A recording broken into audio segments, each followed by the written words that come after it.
الحمد لله نحمده ونستعينه ونستغفره ونؤمن به ونتوكل عليه ونعوذ بالله من شرور أنفسنا ومن سيئات أعمالنا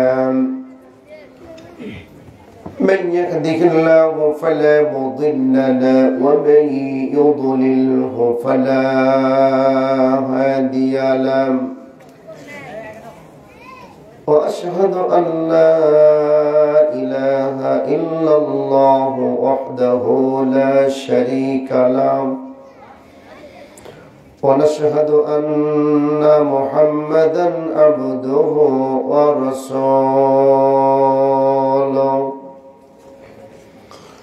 الذي أرسله بالحق بشيرا ونذيرا وداعيا إلى الله بإذنه وسراجا منيرا أما بعد فأعوذ بالله من الشيطان الرجيم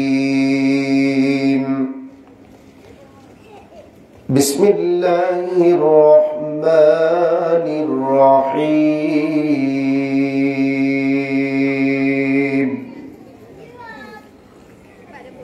اقرأ باسم ربك الذي خلق الإنسان من علق وقال تعالى وقرن في بيوتكن ولا تبرجنا تبرج الجاهلية الأولى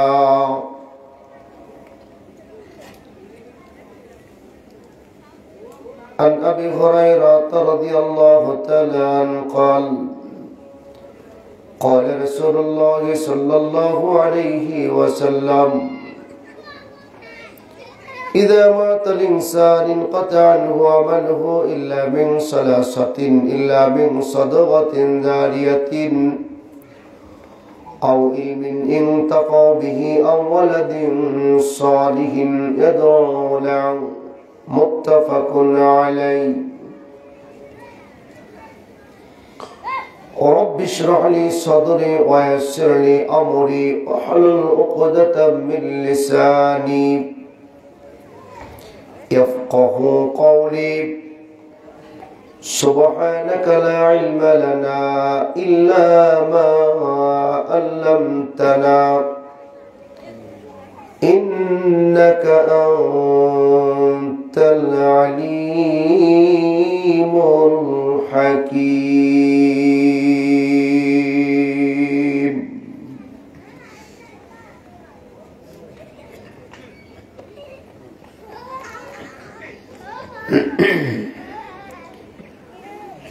সবই তোমার দান গো আল্লাহ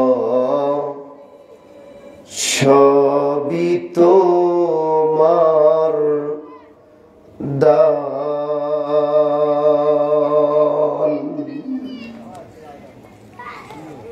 মাটির মানুষ কথা বলে মাটির মানুষ কথা বলে খুলে দিয়েছ এ জবান সবই তোমার দান গো আল্লাহ সবই তোমার দান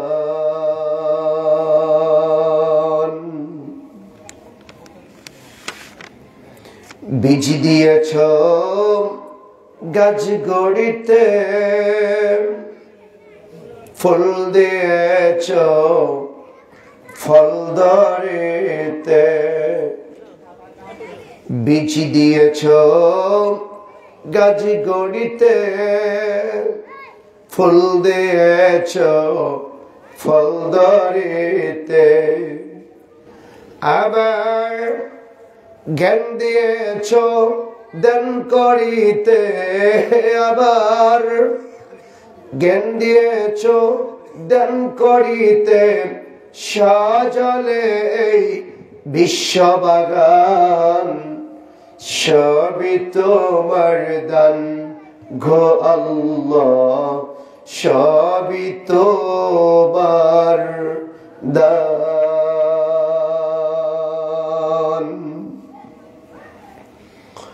সর্বজীবের জীবন দিয়া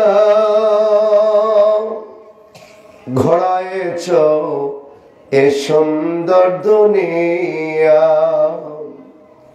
সর্বজীবের জীবন দিয়া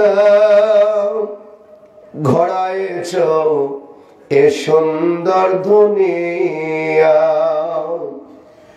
আবার চাচ্ছো রোজের আলো দিয়া, আবার চাচ্ছো রোজের আলো দিয়ে, সাজালে এই বিশ্ববাগান, সবই তোমার দান গো আল্লাহ, সবই তোমার দান। মাটির মানুষ কথা বলে, মাটির মানুষ কথা বলে, খোল দিয়েছ এ জবান, সবই তোমার দান গো আল্লাহ, সবই তোমার দান। লিল্লাহি তাকবীর, লিল্লাহি তাকবীর। আল কোরআনের আলো, সহিহ হাদিসের আলো, লিল্লাহি তাকবীর। আলহামদুলিল্লাহ। অধ্যকার ঐতিহ্যবাহী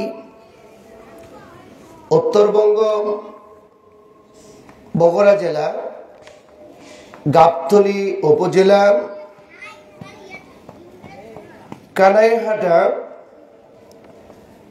কালাইহাটা মধ্যপাড়া মরহুম নায়েবুল্লাহ ফকির বাড়ি মসজিদুল কোবা জামে মসজিদের উন্নয়ন কল্পে 31তম ঐতিহাসিক ইসলামী জালসা 15 ফেব্রুয়ারি 2025। উক্ত জলসার সম্মানিত সভাপতি মহোদয় মাওলানা মোহাম্মদ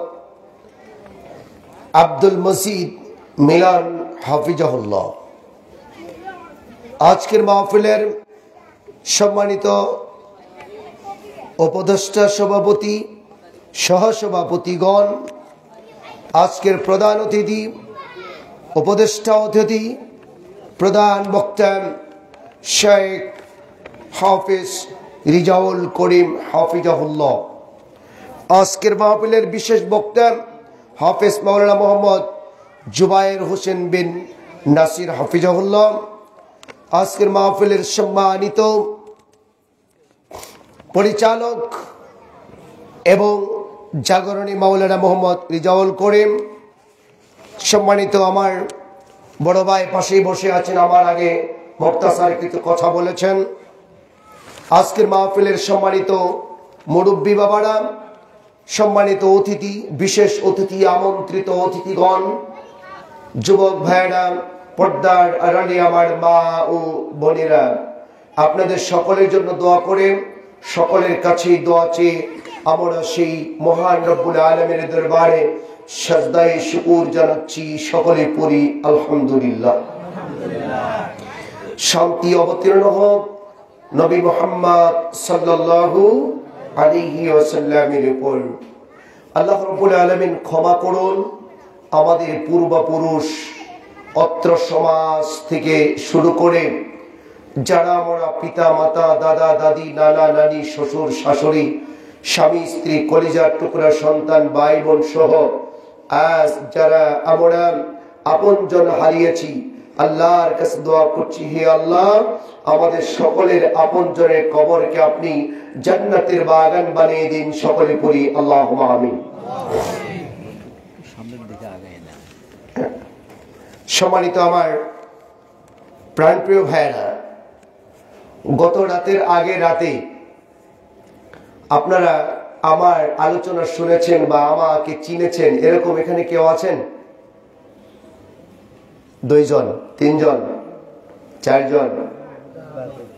জি, আলহামদুলিল্লাহ। আপনারা কষ্ট করে চলে এসেছেন, আপনাদেরকে অসংখ্য মোবারকবাদ জানাচ্ছি।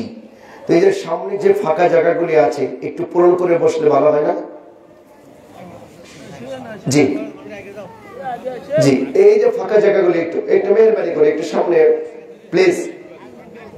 জি, আমরা আল্লাহর একটু তাসবিহ পড়ি, তাসবিহ পড়ার সাথে সাথে একটু চলে আসি সুবহানাল্লাহি ওয়া বিহামদিহি সুবহানাল্লাহিল আযীম। জি, একটু সামনে আসেন। সুবহানাল্লাহি ওয়া বিহামদিহি সুবহানাল্লাহিল আযীম। জি, এই যে ফাঁকা জায়গা বন্ধ করতে হবে, তা না হলে শয়তান এসে ওয়াসওয়াসা দিতে পারে। জি, সুবহানাল্লাহি ওয়া বিহামদিহি সুবহানাল্লাহিল আযীম। বুখারী হাদিস, একেবারে শেষ হাদিস, সুবহানাল্লাহি ওয়া বিহামদিহি সুবহানাল্লাহিল আযীম। কিয়ামতের মাঠে আল্লাহর কাছে সবচেয়ে প্রিয়, জবানে বলতে অনেক হালকা এবং দাড়ি পাল্লায় কিয়ামতের মাঠে অনেক ভারী। সুবহানাল্লাহ। জি, মাশাআল্লাহ। আপনারা অনেকেই লড়ে চড়ে বসেছেন। লড়ে চড়ে বসার কারণে আরেকটি কাজ হয়েছে। সেই কাজটি হলো, আল্লাহ বলছেন ইয়াউমাইদিন তুহাদ্দিসু আখবারাহা।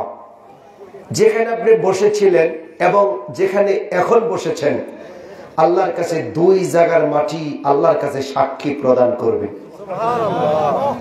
একটু লড়াচড়া করে বসার প্রয়োজন আছে না নাই? কথা বলেন, আছে না নাই? জি, যারা এখনো লড়েন না, একটু লড়াচড়া দিয়ে বসে সামনে বসো, তাহলে দেখবেন যে 2 জায়গার মাটি সাক্ষী দিয়ে দিবে। একটু লড়াচড়া দেন না, মাশাআল্লাহ, আলহামদুলিল্লাহ। জি, আমি আপনাদের সামনে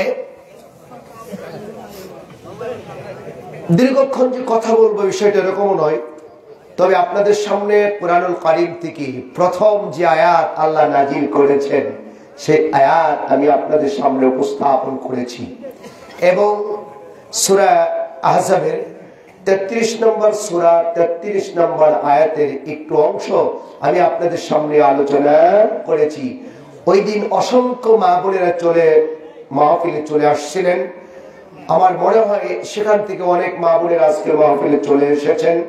আমি আশা করব আপনারা নিরাপত্তা পালন করে যে যেখানে দাঁড়িয়ে আছেন মেহরবানি করে প্যান্ডেলের নিচে এসে বসে মনোযোগ সহকারে আলোচনা শুনবার জন্য আমি বিনীতভাবে আহ্বান জানাচ্ছি। আমাদের কোনো মহব্বতে নয়, আমাদের কোনো ভালোবাসাই নয়, একমাত্র মহব্বত, একমাত্র ভালোবাসা হবে আল্লাহর জন্য। কথা বলেন ঠিক কিনা? সে আল্লাহর ভালোবাসায়, আল্লাহর ভয়ে, আল্লাহর কোরআন শোনার জন্য আমরা চলে আসবো ইনশাআল্লাহ।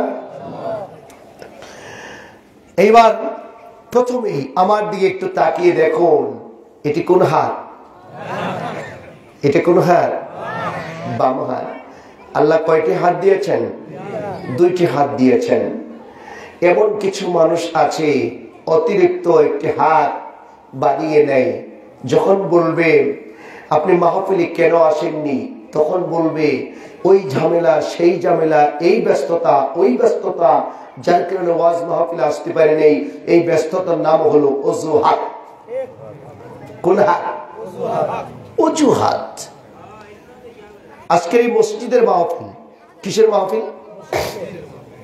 মুয়াজ্জিন যখন আযান দেয়, আল্লাহু আকবার, আল্লাহু আকবার, আল্লাহু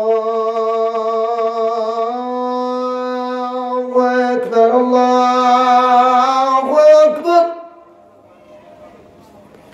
এই শব্দ শুনে শয়তান আসে না চলে যায়? চলে যায়, শয়তান চলে যায়। আর শয়তানের সাথে সাথে কিছু যুবক মুসলমানের গড়ের সন্তান হয়েও মসজিদের আযান শুনে মসজিদের আঙ্গিনা থেকে চলে যায়। কথা বলেন ঠিক কিনা? কোরআন শুনবার জন্য অজুহাত, আযান শোনার পরে অজুহাত, মালাকাল মাউত আসলে অজুহাত। কথা বলেন। 5 তলা ফাউন্ডেশন করে বাড়ি শুরু করেছেন, 3 তলা কমপ্লিট, 2 তলা বাকি আছে। এমন সময় মালাকাল মাউত চলে এসেছে, আপনি বলবেন আমি 2 তলা কমপ্লিট করে যাব, এর আগে যাব না? কথা বলেন ঠিক কিনা? যাবে? বা মালাকাল মাউত আসলো, পুলিশ আসলে যেমন চুর দৌড় দেয় না, দাঁড়িয়ে থাকে? আচ্ছা, আসামি দৌড় দেয়। এখন মালাকাল মাউত দেখলে আপনি দৌড় বেড়ে কত দূর যেতে পারবেন? যদি দৌড় দেন, আমি কবরে যাব না, যাব না, যাব না, কবরে যাব না, একটা কদম মালাকাল মাউতের সামনে থেকে বাড়াবার ক্ষমতা। কথা বলে ঠিক কিনা?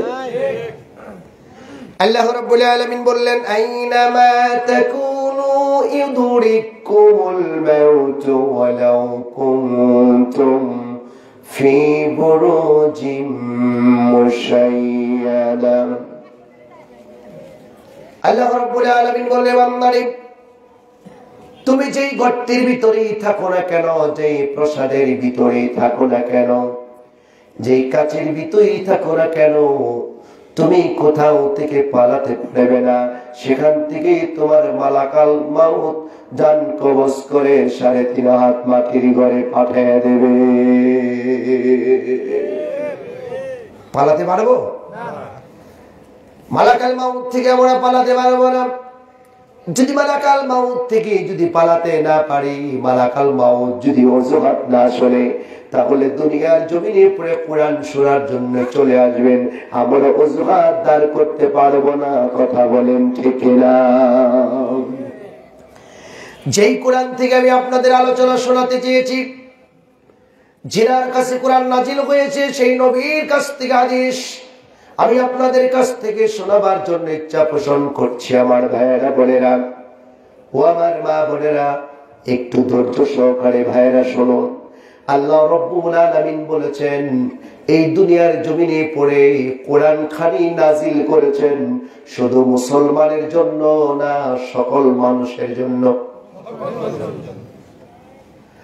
আল্লাহ রাব্বুল আলামিন বললেন, কোরআনুল কারীমটা আল্লাহ তাআলা কোথায় রেখেছিলেন? বাল হুয়া কুরআনুম মাজিদুম ফি লাওহিম মাহফুজ। আল্লাহু আকবার।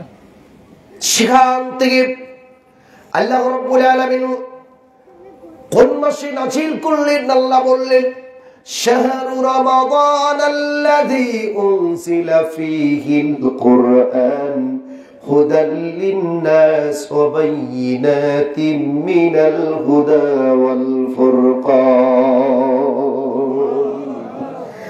আল্লাহ রাব্বুল আলামিন বলছেন, পবিত্র মাহে রমজানে আমি তোমাদের মাঝে কোরআনুল কারীম নাজিল করেছি যাতে করে মানুষের হিদায়াত পেতে পারে, পথহারা মানুষগুলো পথের দিশা পেতে পারে, যারা জাহান্নামী তারা যেন জান্নাতের পথ দেখতে পারে। জান্নাত এবং জাহান্নামের রাস্তা কোরআনের মধ্যে আছে না নাই? আছে। ভালো এবং মন্দ কোরআনের মধ্যে আছে না নাই? এটু যে বর্ণনা আল্লাহ রাব্বুল আলামিন ফার্স্ট টু লাস্ট আল্লাহ তাআলা দিয়ে দিয়েছেন, কোনটা ভালো রাস্তা, কোনটা খারাপের রাস্তা, কোনটা জান্নাত, কোনটা জাহান্নামের রাস্তা পার্থক্য করার জন্য আল্লাহ রাব্বুল আলামিন গোটা মানুষের উপরে কোরআনুল কারীম নাজিল দিয়েছেন। কথা বলেন ঠিক কিনা? এইবার যদি কোরআনকে বলি, ও কোরআন তুমি রমজান মাসে নাজিল হয়েছে তা বুঝলাম, কিন্তু রমজান মাসে নাজিল হয়েছে রাতে না দিনে, তা যদি আমরা জানতে চাই তখন কোরআন তার প্রশ্নের জবাব দিয়ে দিবে। ইন্না আনজালনাহু ফি লাইলাতিল কদর। আল্লাহ রাব্বুল আলামিন বললেন, নিশ্চয়ই ইহা কুরআনুল কারীম নাযিল হয়েছে রাতের বেলায়, যেই রাত্রিটার নাম হলো লাইলাতুল কদরের রাত। সুবহানাল্লাহ বলবেন না? লাইলাতুল কদরের রাত কি শাবান মাসে না রমজান মাসে? সবাই বলেন। রমজান মাসে লাইলাতুল কদরের রাত, যেই রাতে আল্লাহ তাআলা কুরআনুল কারীম নাযিল করেছেন, যেই কুরআনুল কারীম থেকে গোটা মানুষ সরল পথ খুঁজে পাবে। সিল্লাল্লাহু বলেন আল্লাহু আকবার। আল্লাহ রাব্বুল আলামিন এইবার যখন কুরআনুল কারীম নাযিল করা শুরু করলেন, আল্লাহর নবীর বয়স কত? 40। কত? আল্লাহর নবীর বয়স যখন 40, ও আমার ভাইয়েরা, মা বোনেরা খেয়াল করে শুনবেন, আল্লাহর নবী যখন হীরা পর্বতের গুহায় অবস্থান করলেন, জিবরাইল যখন চলে এসেছেন আল্লাহর নবীর কাছে এসে যখন বললেন, নবী গো, ইকরা বিসমি রাব্বিকাল্লাযী খলাক। নবী আপনি পড়ুন আপনার প্রভুর নামে, যিনি সৃষ্টি করেছেন। আল্লাহ রাব্বুল আলামিন 2 নম্বর আয়াতে বললেন, খলাকাল ইনসানা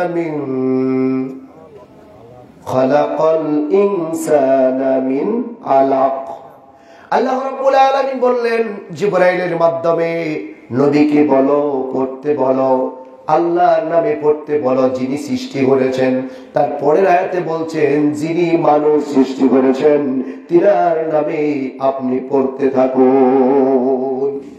আচ্ছা শুনুন, আমি যদি কোনোদিন মাদ্রাসায় বা আমি যদি কোনোদিন স্কুল কলেজে না পড়ি, তাহলে কি এই পোস্টারটা পড়া আমার পক্ষে সম্ভব হবে? আল্লাহর নবী তখন ডাক দিয়ে বললেন, জিবরাইল আমি তো পড়তে জানি না, আমি কেমন করে বলবো? আল্লাহ রাব্বুল আলামিন বললেন, নবী গো, ইন্না আলাইনা জামাআহু ওয়া কুরআনা। সুবহানাল্লাহ বলেন। আল্লাহ রাব্বুল আলামিন বললেন, নবী আপনার নিশ্চয়ই আপনার সিনার ভিতরে আমি কুরআনুল কারীম গাঁথিবার দায়িত্ব আমি আল্লাহ নিয়ে নিয়েছি।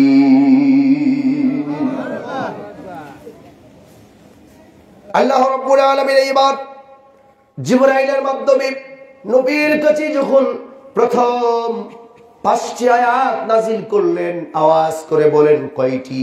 5টি আয়াত নাজিল করার পরে অনেকেই বলে 6টি, আবার কেউ বলে 5টি, কেউ বলে কিছু অংশ, আয়াতের কিছু অংশ যখন নাজিল করলেন, আস্তে আস্তে করে আল্লাহর নবী একটু ভয় পেয়ে গেল। আল্লাহর নবীর বুকের সঙ্গে চাপ তখন দিয়ে দিয়েছিলেন। একবার অথবা 2বার চাপ দেওয়ার পরে, 3বার চাপ দেওয়ার পরে আল্লাহর নবী ভয় পেয়ে গেল।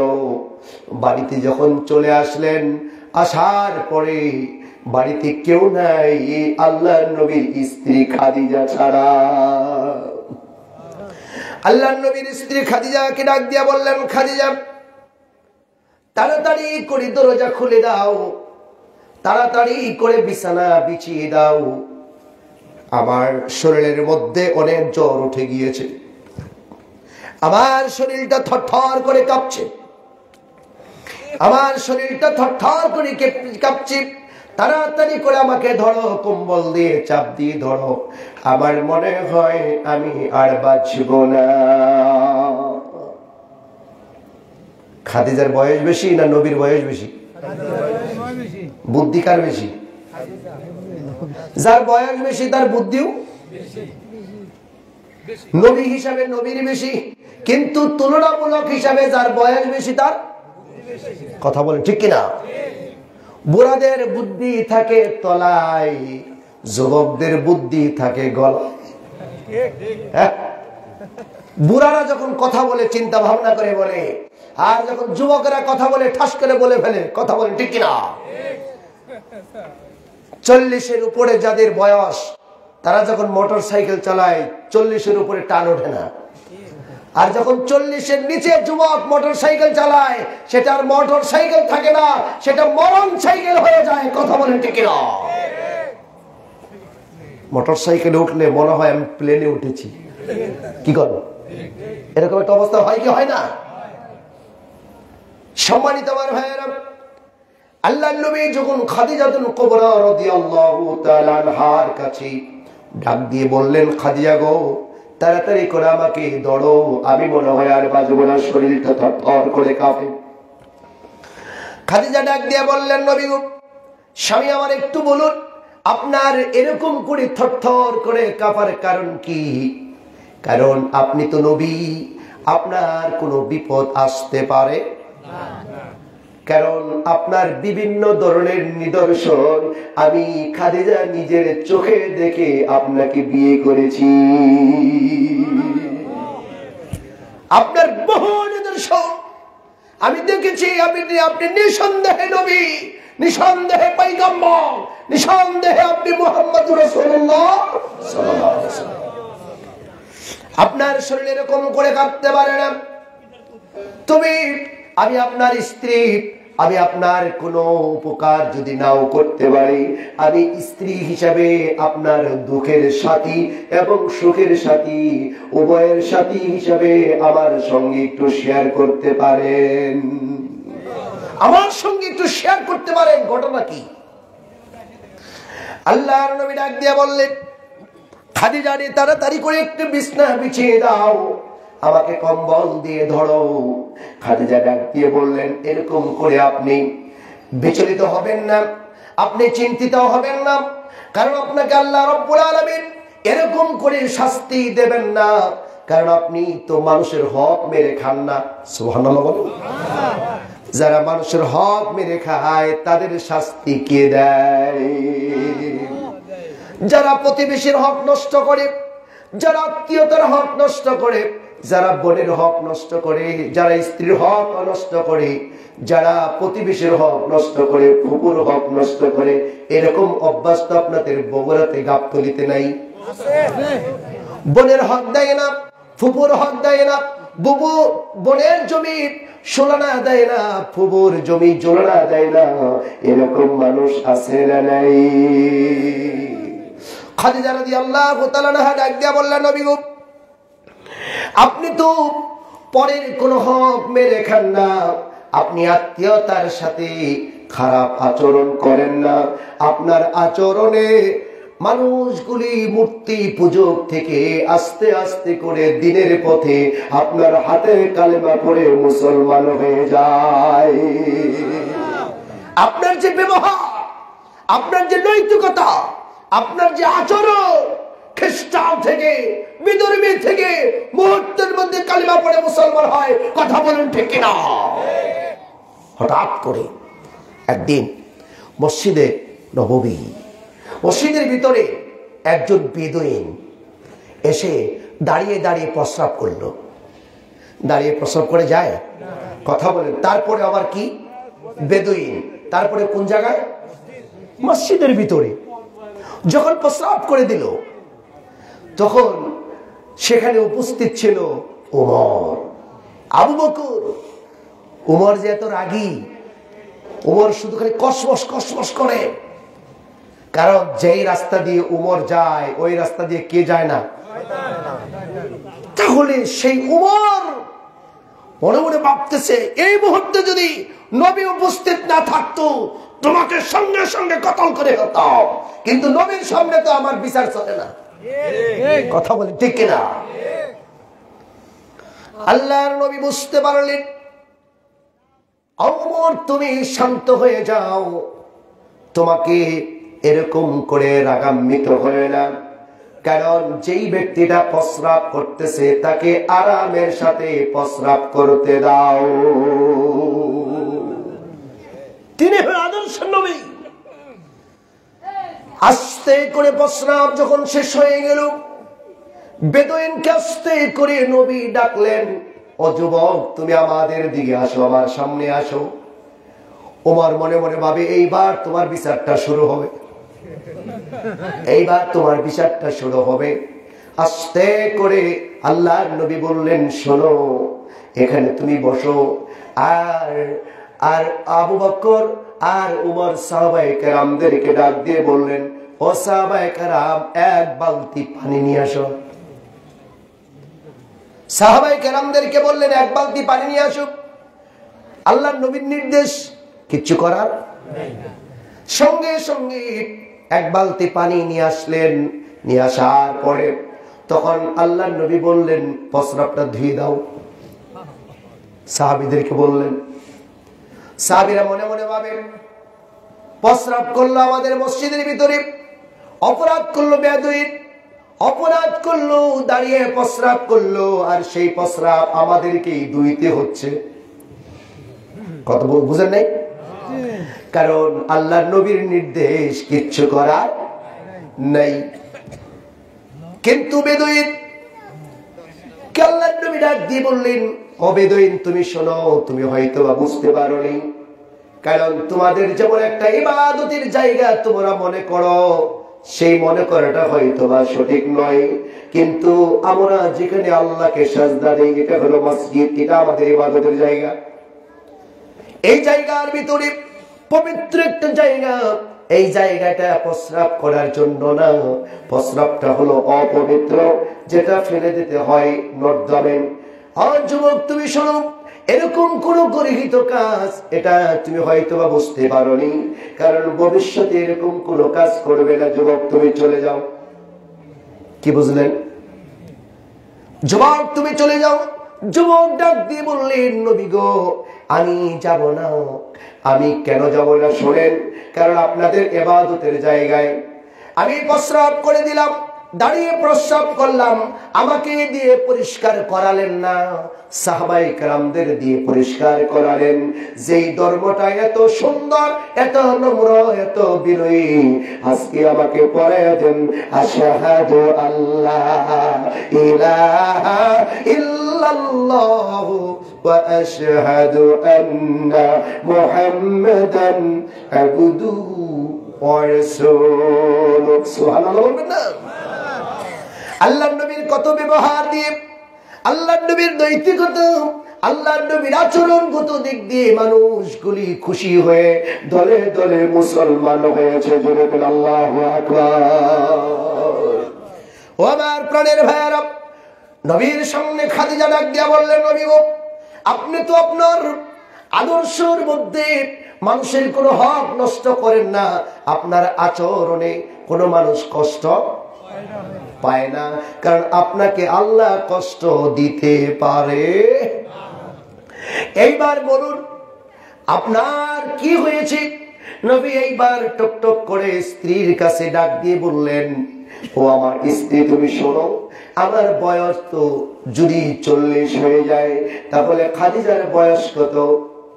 55। কত? খাদিজার চাইতে নবীজির বয়স কত বছর বেশি? 15 বছর বেশি। নবীর বয়স যদি 40 হয়, তাহলে খাদিজার বয়স কত? 55 বছর খাদিজার বয়স। আল্লাহ নবীর সামনে ডাক দিয়ে বললেন, নবী গো বলুন কি হয়েছে? নবী যখন স্ত্রীর সামনে টক টক করে বলতে শুরু করলেন, খাদিজা শোনো, আমি হীরা বনবতীর গুহায় আমি যখন অবস্থান করছিলাম, সঙ্গে সঙ্গে আকাশ থেকে আল্লাহর পাঠানো ফেরেশতা, ওই ফেরেশতার নাম হলো জিবরাইল ফেরেশতা, যাকে বলা হয় রুহুল আমিন। জিবরাইল ফেরেশতা আমার নিকটে চলে আসলো, কোরআন নাজিল করলো, আমার বুকের সঙ্গে বুকটা মিলিয়ে দিল। আমি ভয় পেয়ে গিয়েছি, খাদিজা আমাকে একটু ধরে নাও। খাদিজা ডাক দিয়া বললেন, নবী গো এটা তো দুঃখের কোনো সংবাদ না, এটা তো আপনার আনন্দের খুশির সংবাদ, এটা তো আপনার খুশির সংবাদ, কারণ আল্লাহ তাআলা আপনার উপরে কোরআন নাজিল করেছেন। সুবহানাল্লাহ বলবেন না? এটা দুঃখের সংবাদ না খুশির? খুশির সংবাদ। যেই কোরআনটা আল্লাহ রাব্বুল আলামিন নবীর কাছে নাজিল করেছেন, এই কোরআনের পাওয়ার কত একটু শুনুন। সুলাইমান আলাইহিস সালাতু ওয়াস সালামের বাবা ছিলেন দাউদ আলাইহিস সালাম। কি জানেন আপনারা? কার ছেলে কার ছেলে কার ছেলে, এটা তো আমাদের আওয়াজ হয় না, এটা তো ওয়াজ হয় না। কারণ ওয়াজ হয় অমুক বুজুর্গ তুজুর্গ, অমুক পিসাব, অমুক ফকির কথা বলে, ঠিক না? শুনুন, এমন একজন নবী ছিল দুনিয়ার জমিনে পড়ে, আপনারা যদি উত্তর দিতে পারেন আমি আপনাদেরকে কৃতজ্ঞতা প্রকাশ করব। একজন নবী ছিল, তিনি নিজেও নবী, তার বাবাও নবী,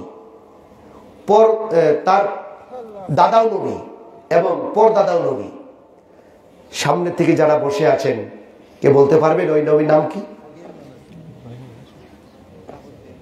এক একজনে এক এক মন্তব্য করছেন, কিন্তু কারো ওটা এখন পর্যন্ত সঠিক হয়নি। দুনিয়ার জমিনে পড়ে মাশাআল্লাহ আলহামদুলিল্লাহ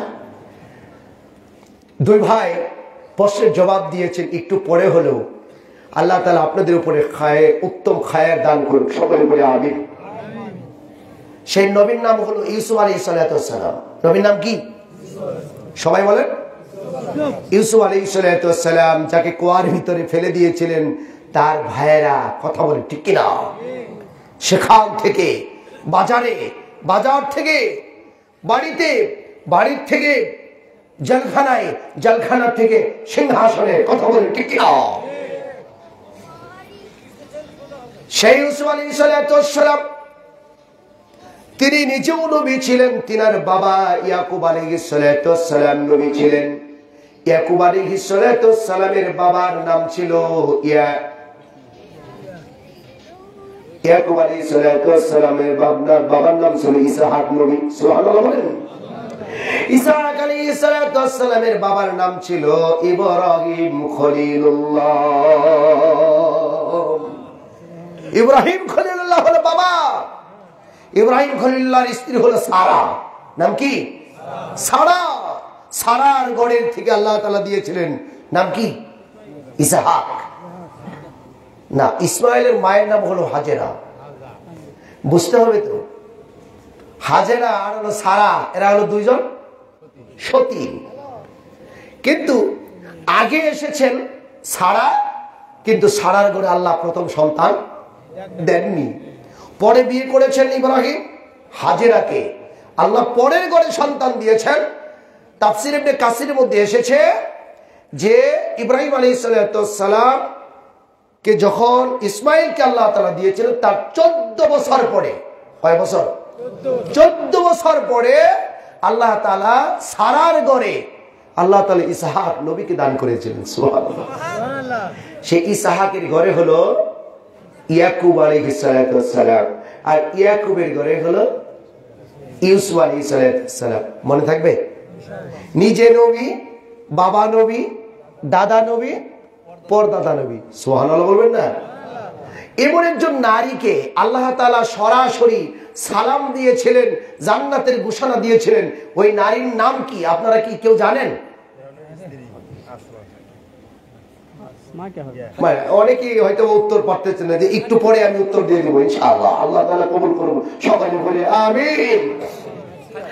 আল্লাহ রাব্বুল আলামিন হয়তোবা কেউ মনে করতেছেন কোরআনের মধ্যে তো অনেকের নাম আছে, আসিয়ার নাম আছে, মারিয়ামের নাম আছে। কারণ আল্লাহর নবীর স্ত্রী আয়েশা ছিলেন, মেয়ে ছিলেন ফাতেমা, আবার স্ত্রী ছিলেন খাদিজা। এক একজনে এক একটা বলতেছেন, একটু পরে আমি আপনাদেরকে সেই কথাটাও শোনাবো ইনশাআল্লাহ। আল্লাহ রাব্বুল আলামিনের সেই কোরআন নাযিলের কথাগুলি আল্লাহর নবী যখন সেই খাদিজাতুল কুবরার কাছে যখন বর্ণনা দিচ্ছিলেন, আল্লাহ রাব্বুল আলামিনের নবীকে সান্ত্বনা দিয়ে বলেন, নবী গো, আল্লাহ তাআলা তো আপনাকে খুশির সংবাদ কুরআনুল কারীম নাযিল করে দিয়েছে। সুবহানাল্লাহ। সম্মানিত আমার ভাইয়েরা বোনেরা, এইবার শুনুন, দুনিয়ার জমিনে পড়ে একজন নারীকে আল্লাহ রাব্বুল আলামিন সরাসরি সালাম দিয়েছেন। ওই নারীর নাম হলো খাদিজাতুল কুবরা। সুবহানাল্লাহ বলেন।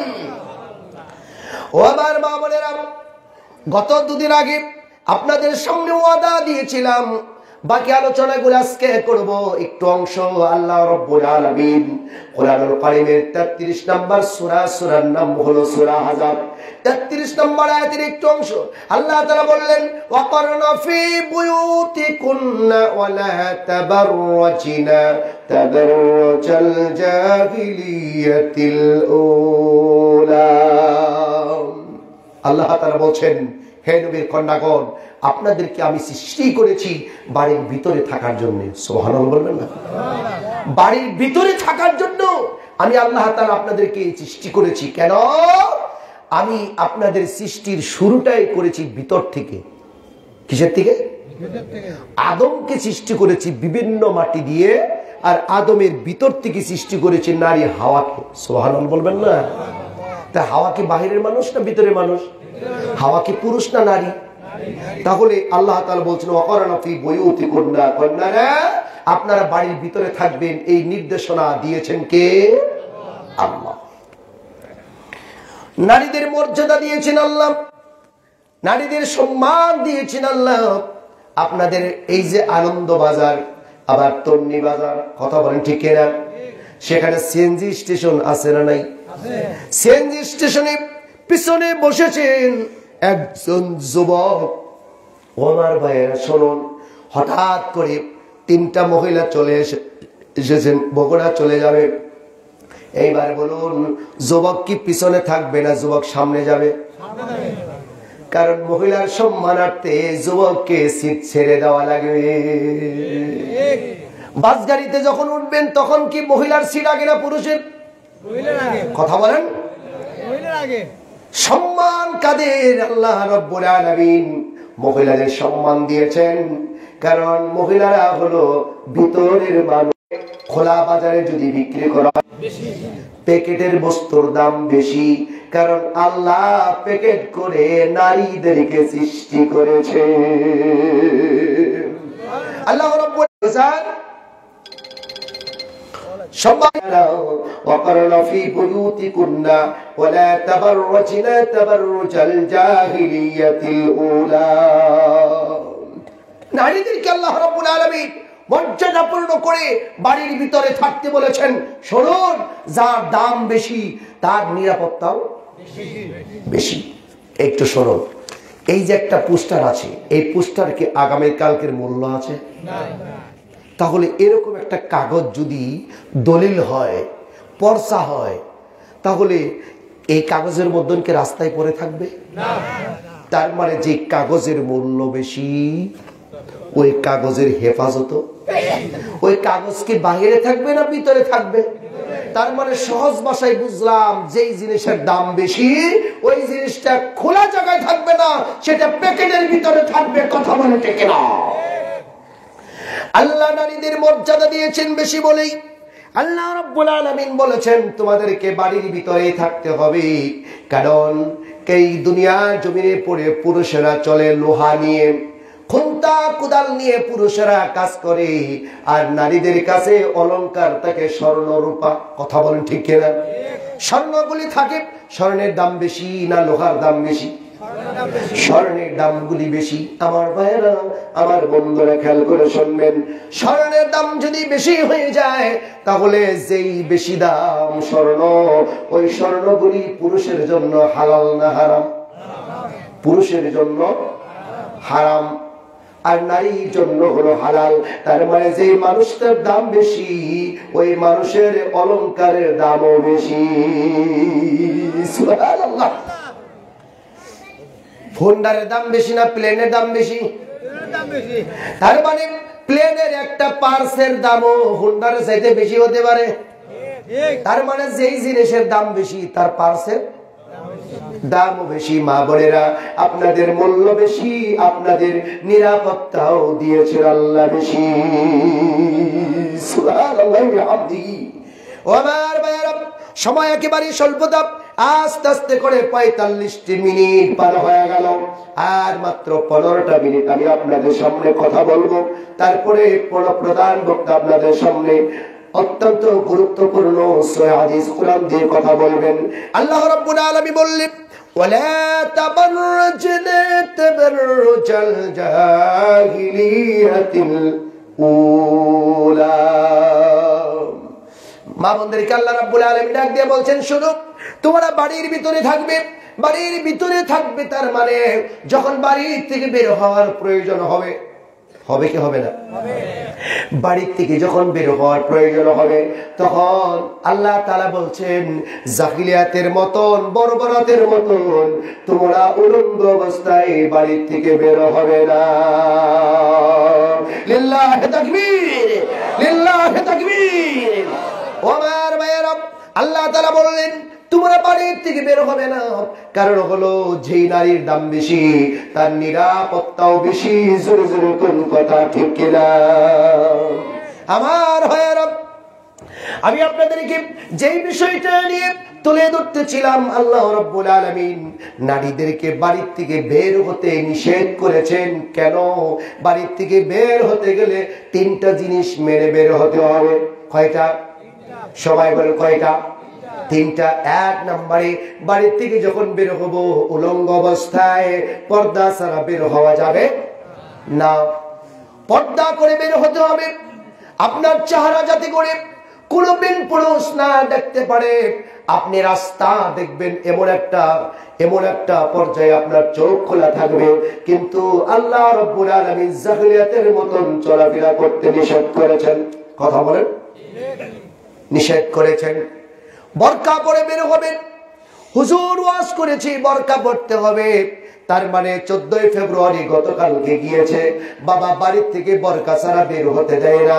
এমন একটা বরকা বানিয়েছেন, বরকার নাম হলো একটা, আর ওই বরকার মধ্যে কালার লাগাইছে 36টা, চমকি লাগাইছে, বিভিন্ন কালার লাগাইছে। কেন? ওই মহিলার, ওই নারীর, ওই যুবতীর লক্ষ্য উদ্দেশ্য হলো, ও যুবক তুমি আমার দিকে না তাকাইলেও একটা বারের জন্য তাকায়া দেখো বরকাটা কত সুন্দর। কথা বলে ঠিক কিনা? বরকার সামনে কুচি দিল, পিছনে কুচি দিল, ডানে কুচি দিল, যার মানে একটা করে কদম দিবে আর একটা করে কালার বেড়ে যাবে। আছে না নাই? ও যুবতী বোন শোনো, আল্লাহ রাব্বুল আলামিন তোমাকে নির্দেশ দিয়েছে জাহিলিয়াতের মতন বের হবে না। তোমরা কালো একটা বরকা পড়বে, ঢিলা ঢালা বরকা পড়বে, টাইট ফিট বরকা পড়বে না, ঢিলা ঢালা বরকা পড়বে। বড় একটা চাদর মুড়ো দিয়ে তোমরা রাস্তার মধ্যে বের হয়ে যাবে। তুমি সুন্দর না কালা না ফর্সা এটা যেন যুবক বুঝতে না পারে। কথা বলে ঠিক কিনা? ঢাকা জিনিসের মূল্য বেশি, ঢাকা জিনিসের আকর্ষণ, কারণ তুমি প্যাকেটের বস্তু। বাড়ির থেকে যখন বের হবা, প্যাকেট হয়ে বাড়ি থেকে বের হতে হবে। সুবহানাল্লাহ।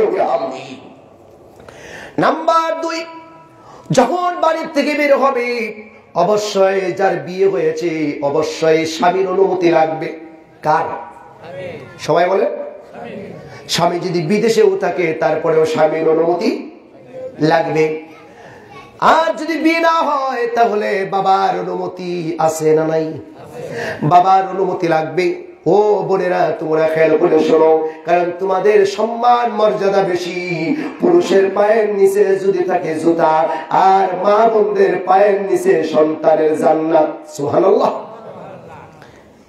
তোমাদের দাম আল্লাহ তাআলা বেশি দিয়েছেন, মর্যাদা বেশি দিয়েছেন। ওই নারীদেরকে বলছে, ওই বোনদেরকে বলছি, শুনে রাখো ও আমার বোনেরা, মা বোনেরা শোনো, বাড়িতে যখন বের হবে স্বামীর অনুমতি নিয়ে বের হবে। এটা হলো 2 নাম্বার। 3 নম্বরে বাড়ির থেকে যখন বের হবে মাহরাম নিয়ে বের হতে হবে। মাহরাম মানে কি? স্বামী অথবা বাবা অথবা শ্বশুর অথবা ভাই অথবা মামা অথবা চাচা, বড় ভাই, এদেরকে নিয়ে বের হতে হবে। কথা বলে ঠিক না? এরা হলো মাহরাম। আর যদি মাহরাম ছাড়া বের হও কি হবে? গেছো তন্নির বাজারে, সেই বিদেশ থেকে ফোন দিছে, কিরে গেদার বাউ কোথায় আছো? গেছো তুমি সেই কের আপনার বগুড়া নিউ মার্কেটে, আর আপনি বলবেন এই তো মাত্র তন্নি বাজারে, এখানে আসছি তো। কথা বলেন ঠিক কিনা? মিথ্যা কথা আছে না নাই? মিথ্যা কথা বলছেন। আর যখনই মাহরাম থাকবে সাথে, তখনই অত মিথ্যা কথা বলার সুযোগ থাকবে না। পীড়িতের আলাপ, পরকিয়া চলবে না যদি মাহরাম সাথে থাকে। কথা বলেন ঠিক কিনা? মাহরাম হতে হবে পুরুষ। মাহরাম কি? পুরুষ হতে হবে। মাহরাম হতে হবে পুরুষ, সেই পুরুষের সঙ্গে তোমাকে বাড়ি থেকে বের হতে হবে। এই তিনটা জিনিস তুমি যদি মানতে পারো নারী, তাহলে তোমার পায়ের নিচে আল্লাহ তাআলা আমাদের সন্তানদের জান্নাত রয়েছে। কথা বলেন ঠিক কিনা? এইবার শুনুন, জান্নাতি নারী আর আল্লাহ তাআলা সালাম দিয়েছেন ওই সকল নারীদেরকে, যেই সকল নারীরা হলো সম্মানী। আপনার স্বামীকে মেনে চলবেন, আপনার স্বামীর উপরে আপনি মেনে চলবেন। আপনার স্বামী আপনাকে উপার্জন করে দেশে অথবা বিদেশে উপার্জন করে, মাথার ঘাম পায়ে ফেলে উপার্জন করে বিদেশে চলে যায়। আরে 10 বছর 15 বছর, বছরের পর বছর, দিনের পর দিন কষ্ট করে উপার্জন করে টাকা পয়সা কামে আপনাকে পাঠায়, আর ওই টাকা দিয়ে বাড়িতে পরকীয়ায় বাসা বেঁধে আছে না নাই? আরে শুনুন, একবার হলেও চিন্তা করুন, যেই পুরুষ, যেই স্বামী তার আপনার জন্য, সন্তানের জন্য যৌবন শেষ করে দিল, শরীরটা শেষ করে দিল, আওয়াজ করে বলেন কথা ঠিক কিনা? স্বামীকে মূল্যায়ন করো। জান্নাতে যাওয়ার একটি মাত্র কারণ, তা হলো স্বামীকে মূল্যায়ন করা। সুবহানাল্লাহ বলবেন না? 5 ওয়াক্ত সালাত আদায় করা। নারীরা জান্নাতে যাওয়ার কারণ, রমজান মাস আসতেছে, রমজান মাসে সিয়াম পালন করা জান্নাতের কারণ, নিজেদের লজ্জাস্থানের হিফাজত করা জান্নাতের কারণ। যারা স্বামীর কথা মেনে চলবে, লজ্জাস্থানে হেফাজত করবে, 5 ওয়াক্ত সালাত আদায় করবে, যারা রমজান মাসের সিয়াম পালন করবে, নবী বলেছেন তাদের জন্য, ওই নারীর জন্য জান্নাতের 8টা দরজা খুলে যায়। জোরে জোরে কন্যা সুবহানাল্লাহ, মাশাআল্লাহ, মারহাবা, জাযাকাল্লাহু খায়র, আহসানাল জাযা। আমার ভাইরা, কষ্ট হচ্ছে আপনাদের? আল্লাহর নবী এরকম একটা অবস্থান করলেন, দুনিয়ার জমিনে পড়ে স্বামীকে কতটুকু মানলে আল্লাহ তাআলা খুশি হয়ে যায়। আমি আপনাকে আদিষ্টে বলি, আমি আপনাদের কাছ থেকে বিদায় নেওয়ার জন্য চেষ্টা করবো ইনশাআল্লাহ। খাদিজাতুল কুবরা দুঃখের সাথী নবী, খাদিজাতুল কুবরা আল্লাহর নবীর দুঃখের সাথী, সব সময়ে সুখে দুঃখে যিনি ছিলেন, তিনার নাম হলো খাদিজা। সুবহানাল্লাহ বলেন। তিনার নাম হলো খাদিজা। যখন আল্লাহর নবী দিনের দাওয়াত দেওয়ার জন্য বাড়ি থেকে বের হলেন, 1 দিন চলে যায়, 2 দিন চলে যায়, 3 দিন চলে যায়। ও আমার ভাইয়েরা, আল্লাহর নবী বাসায় আসেন না। আল্লাহর নবী হীরা পর্বতের গুহায় বসে বসে কান্দে, সাজদায় পড়ে কান্দে। খাদিজা এমন একটি গুণের নারী, খাদিজা এমন একটি ভদ্র নারী, যেই খাদিজা স্বামীকে যতক্ষণ পর্যন্ত না খাওয়াবে ততক্ষণ পর্যন্ত খাদিজা খাবে না। এরকম স্ত্রী আছে না নাই? খুব কম। কথা বলেন ঠিক কিনা? রান্না বান্না হলে আগে মাছের মাথাটা নিজে খায়ালো, তখন কিন্তু বাগে পাবো না। এরকম মহিলা আছে না নাই? স্বামীর আগে খাবার খায়, এরকম মহিলা আছে না নাই? তবে খাদিজার মতন যদি আপনি হন, স্বামীর আগে খাওয়া যাবে না। খাদিজার বৈশিষ্ট্য ছিল, আল্লাহর নবীর আগে খাবার খেতেন না। আল্লাহর নবীকে 3 দিন পর্যন্ত পান না, 3 দিন পর্যন্ত বাড়িতে আসেন না। খাদিজাও 3 দিন খাবার খায় না। 3 দিন একজন মানুষ যদি খাবার না খায়, সবল না দুর্বল? সবাই বলেন, সবাই না দুর্বল? দুর্বল অবস্থায় খাদিজা বাড়ির থেকে বের হয়ে গেল। লম্বা চোরা কথা, বাড়ির থেকে বের হয়ে যখন 3টি মাইল হেঁটে হেঁটে গেল, 3টে মাইল হেঁটে যে দেখে আল্লাহর নবী হীরা পর্বতের গুহায় সাজদায় পড়ে কান্দে। আল্লাহর নবী সেখান থেকে চলে আসলেন, খাদিজা নবীকে দেখে চলে আসলেন। আর 3 মাইল হাঁটলো, কয় মাইল হলো? আবার যখন বাড়িতে এসে নরম খাবারগুলি রুটি বানালেন, রুটি বানানোর পরে একটা পাত্রের মধ্যে, এরকম করে একটা পাত্রের মধ্যে খাবারগুলি, আবার 3 মাইল যাবে, কয় মাইল হবে? আবার সেখান থেকে বাসায় আসবে, কয় মাইল হবে? 12 মাইল হাঁটলো, কয়দিন না খেয়ে? আপনার জন্য আপনার স্ত্রী কয়দিন না খেয়ে থাকবো?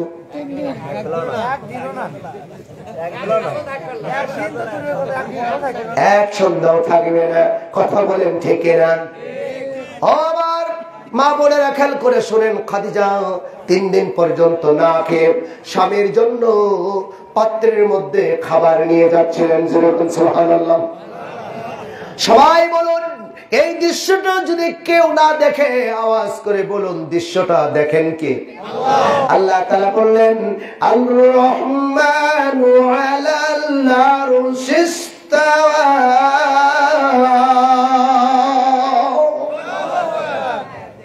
আল্লাহ তাআলা আরশ আজিম থেকে যখন এই দৃশ্যটা দেখলেন, স্বামীর জন্য 3 দিন না খেয়ে থাকলো খাদিজা, স্বামীর জন্য 12 মাইল রাস্তা হেঁটে যাচ্ছে খাদিজা, স্বামীকে খাওয়াবে আগে তারপরে খাবে খাদিজা। এই দৃশ্যটা দেখছেন কে? আল্লাহ। দেখার পরে খাদিজা যখন তার পাত্রের মধ্যে খাবার নিয়ে যাচ্ছে, আল্লাহ জিবরাইলকে ডাক দিয়ে বলেন, জিবরাইল যাও যাও, আমার বান্দি খাদিজা নবীর কাছে যাওয়ার আগে আগে আমার নবীর কাছে, ও জিবরাইল ফেরেশতা আমার নবীর কাছে খাদিজার আগে পৌঁছে যাও। আমার নবীর কাছে গিয়ে বলবা, ও নবীজি, আপনার স্ত্রী ওই যে আপনার স্ত্রী খাদিজা 3 দিন পর্যন্ত না খেয়ে আছে আপনার জন্য, আপনার মহব্বতে, আপনার ভালোবাসায়। নবী গো, স্বামীকে ভালোবেসে 3 দিন পর্যন্ত না খেয়ে থাকলো, যে স্ত্রী আপনার জন্য 12টি মাইল রাস্তা হেঁটে আসলো, এই দৃশ্যগুলি আল্লাহ তাআলা আরশে আজিম থেকে দেখেছে। আল্লাহ তাআলা এতই পছন্দ করেছেন, আল্লাহ এই দৃশ্যটাকে এতই কবুল করেছেন, এতই পছন্দ করেছেন, পছন্দ করে করে আল্লাহ খাদিজাকে সালাম দিয়েছে। লিল্লাহি তাকবীর, লিল্লাহি তাকবীর। খাদিজাকে সালাম দিল কে? আল্লাহ। আওয়াজ করে বলুন, কে? আল্লাহ সালাম দিল। সালাম দেওয়ার পরে আল্লাহর নবীকে ডাক দিয়ে বললেন, নবী গো, শুধু আল্লাহ সালামই দেয় নাই, ওই তো আপনার খাদিজা পাত্রের মধ্যে আপনার জন্য খাবার নিয়ে আসতেছে।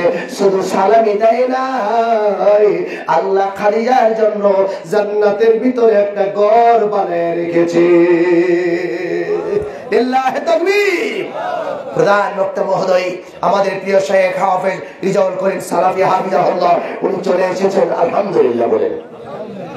সম্মানিত আমার ভাইয়েরা, আমি আপনাদের মাঝে খাদিজাতুল কুবরা রাদিয়াল্লাহু তাআলা আনহা যখন যাচ্ছিলেন নবীর কাছে খাবার নিয়ে, আল্লাহ তাআলা ঘোষণা দিলেন খাদিজার জন্য সালাম, আর খাদিজার জন্য জান্নাতের সংবাদটা জিবরাইল নবীর কাছে দিয়ে যখন চলে যেতে শুরু করেছেন, যাওয়ার কিছুক্ষণ পরে আবার যখন জিবরাইল নবীর কাছে এসে বলতেছেন, নবী গো, আল্লাহ তাআলা সালাম দিয়েছে যেই খাদিজার জন্য আমি জিবরাইলের পক্ষ থেকেও সালাম দিয়ে গেলাম। নবীজি কিছুক্ষণ পরে খাদিজা যখন নবীর কাছে চলে এসেছেন, ডাক দিয়ে বললেন, খাদিজা রে, আমার জন্য 3 দিন পর্যন্ত না খেয়ে থাকলাম, আমার জন্য খাবার নিয়ে আসছো, আমাকে না খাওয়ায়া ততক্ষণ পর্যন্ত তুমি খাবার খাবে না। ইন্নাল্লাহা আলিমুন বিযাতিস সুদূর। প্রত্যেকটা মানুষের অন্তরের অন্তঃস্থলের খবর জানেন কে? আল্লাহ তোমার অন্তরের খবরগুলি জানেন। জেনে জেনে তুমি আমার কাছে পৌঁছানোর আগে আল্লাহর কাছে তোমার এই কাজটুকু এতই পছন্দনীয় হয়েছে, আল্লাহ তোমাকে কবুল করে আল্লাহ তোমাকে সালাম দিয়েছে। শুধু সালাম দেয় নাই, আল্লাহ তোমাকে জান্নাতের ঘর দিয়েছে। সুবহানাল্লাহ। ও আমার গাবতলীর ভাইয়েরা, কালাইহাটার ভাইয়েরা, বোনেরা, যদি আপনারা আপনাদের স্বামীদেরকে মেনে চলতে পারেন, হতে পারে খাদিজার সাথে আপনার জান্নাত। কথা বলেন ঠিক কিনা? আর অনেক কথা ছিল, কিন্তু সময় 1 ঘন্টা। আমি আপনাদের মাঝে আর সামনে বাড়াতে চাচ্ছি না। আল্লাহর নবী বলছেন, আবু হুরায়রা থেকে হাদিস, ইযা মাতাল ইনসান ইনকাতা আনহু আমালুহু ইল্লা মিন সালাসা ইল্লা মিন সাদাকাতিন জারিয়াতিন আও ইলমিন ইনতাফাউ বিহি আও ওয়ালাদিন সালিহিন ইয়াদউ লা। কর্তৃপক্ষ আমাকে বলেছেন কিছু আদায়ের কথা, তবে আমি আপনাদের মাঝে